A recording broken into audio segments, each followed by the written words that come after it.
Anyone lived in a pretty hout town. By E. Cummings. E. Cummings. Edward Estlin Cummings, an American poet, painter, essayist, and playwright, was born on October 14, 1894 in Massachusetts. Graduated from Harvard University with a bachelor's degree in arts. Received his Master of Arts degree from the university in 1916. In 1917, with the First World War, he was enlisted in the Norton Harjes Ambulance Corps. First collection Tulips and Chimneys was published in 1923.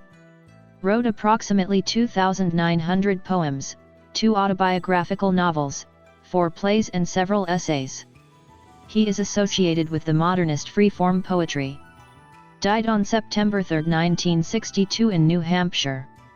Anyone lived in a pretty hout town. Published in the collection 50 Poems in 1940.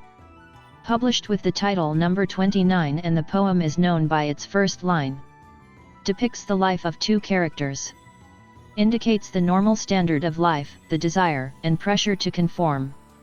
Expresses the unfortunate part of contemporary life. Summary. The poem opens by introducing a character, anyone who lived in a pretty town with many bells floating down.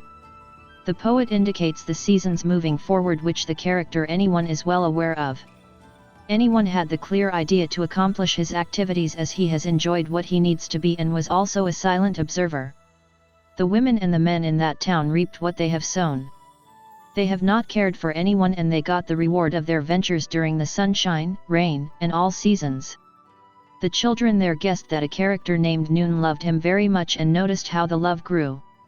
These children forgot the same when the time passed and when they were grown up.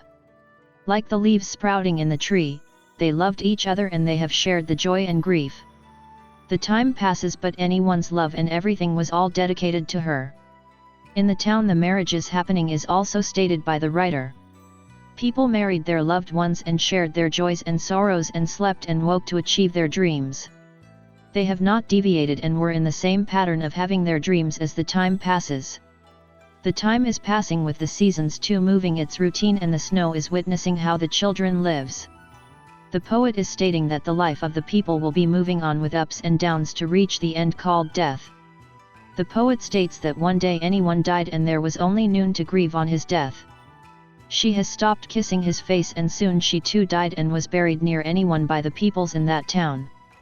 As they are both dead and buried, they were there in their eternal sleep and are dreaming under the earth.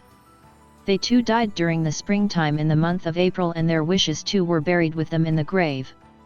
In the final stanza the poet repeats that the men and women are toiling like a bell in this world, and when time comes they too will enter into eternity. As the seasons pass they reap what they have sowed, and as they entered into the world they will go back to earth.